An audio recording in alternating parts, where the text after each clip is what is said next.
Today, by the way, happy Father's Day to all the fathers out there.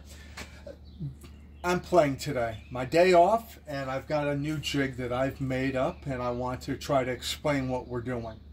All right, this contraption here, I'm calling a geometric shapes, or a geometric slide rest is where I got the idea from the some of the ornamental turning books.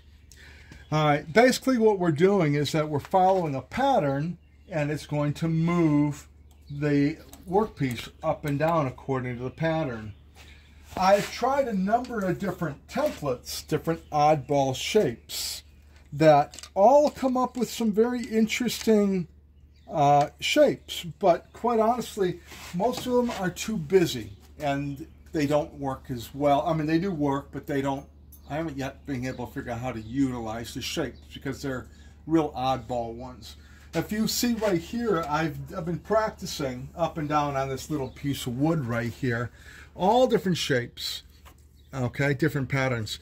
What I found that I like the most right now is the oval that's on here. So what I'm going to do is I'm going to explain. There's a couple individual pieces we're going to do. I've got this circle on an oval so that this side is very short and this side's much longer.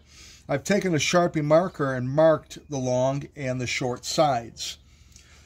What we're going to do is I'm going to set this machine up, and we're going to let you run the oval, and then I'm going to reverse the pattern to come up with a completely different different shape than what we originally did the first time. So what I'm going to do is I'm going to run the mill with the V router bit, and we're just going to go about 2-3 inches so you can see what we're doing. Okay, I've got everything set up, so cross your fingers. Let's hope for the best.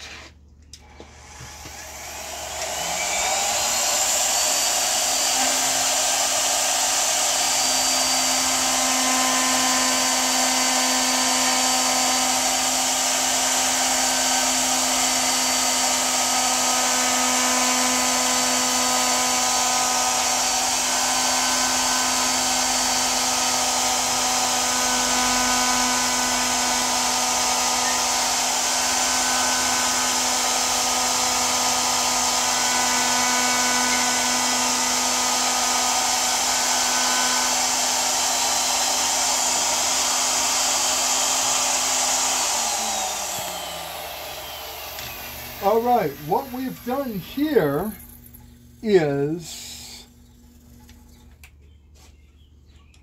there we go. You see right here we've done a zigzag pattern, up, down, up, down, up, down. And that was following this pattern here. Okay, I can put one after the other and put it like on this guy here where it's making almost like a lightning shape, zigzag or parallel. But I found was very interesting. I've got the machine set up here, and we started at the low point.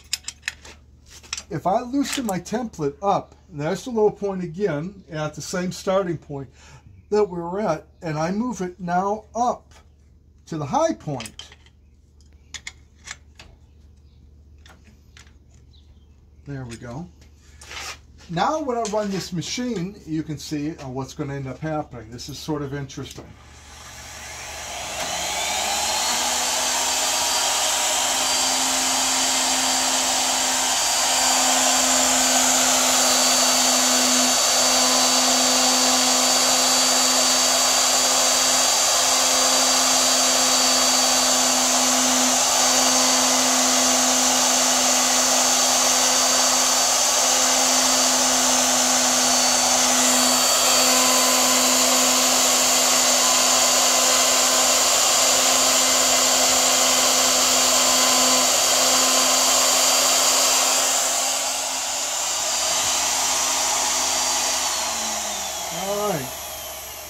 As you can see with this, watch the router bit, that what we've done is we've actually made an oval. Instead of an up and down arc, we've actually made little ovals right here. I find that extremely interesting. From this point here, I can put them in line so I can do multiple like I did right here. It's not a complete science yet. I want to be able to, by following this template, I'm hoping to come up with some very interesting designs. Now, I'm not able to, at this moment, to utilize all the lines. Right now it's R&D time. I want to be able to figure out what I can do and different ways I can be able to readjust it. All right. There's also another little point that I pointed out to the users group, is this is a index jig that I've made up. I have a pin here that locks it down.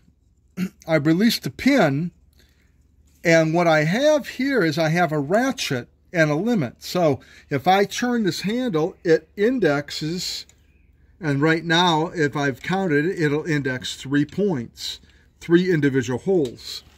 Then I put the pin back in, and I go back, and again, I can be able to go, again, I can release and move. When I ratchet here, this is a ratchet, and it turns the gear, 1, 2, 3, all the way over.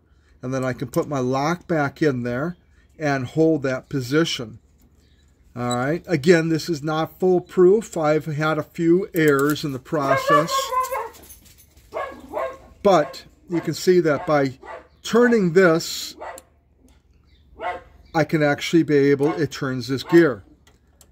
This gear is connected to this, the indexing plate, and it moves and it goes over, so I can index however I want.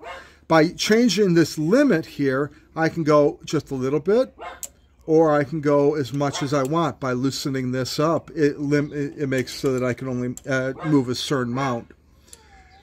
I can go with I got different gears. This comes off, and I can actually put another size gear in. That would give me a different indexing for the same point. But you can see that it's no longer locked. Index.